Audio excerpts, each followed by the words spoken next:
Establishment of Sheikh Kamal IT training and incubation centre স্থাপন প্রকল্পের ৫,৪০০ জন প্রার্থীর ফাউন্ডেশন ইংলিশ টেস্ট সফলভাবে সম্পন্ন করা উপলক্ষে সনদ ও পুরস্কার বিতরণ কর্মসূচির আয়োজন করেছে ব্রিটিশ কাউন্সিল।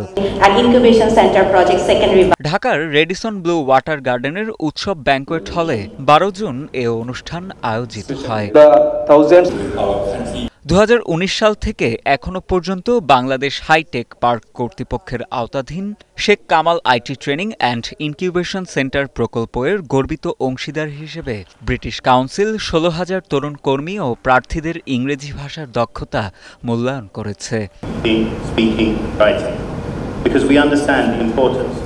সম্প্রতি দেশের ৮টি স্থানে ৫,৪০০ জনের ফাউন্ডেশন ইংলিশ টেস্ট পরিচালনা করেছে ব্রিটিশ কাউন্সিল।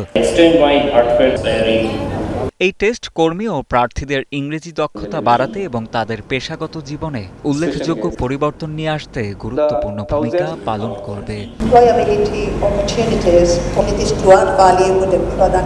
অনুষ্ঠানে বক্তব্য দেন establishment of Sheikh Kamal IT training and incubation centre স্থাপন প্রকল্পের প্রকল্প পরিচালক মোহাম্মদ হুমায়ুন কবির, ব্রিটিশ কাউন্সিলের exams director Bangladesh Maxim Raimann, global অ্যাসেসমেন্টের foundation English test global product manager Miriam Seberio, global commercial development manager Shairen Ong, director operations Junaid Ahmed এবং director of business development Sarwat Reza.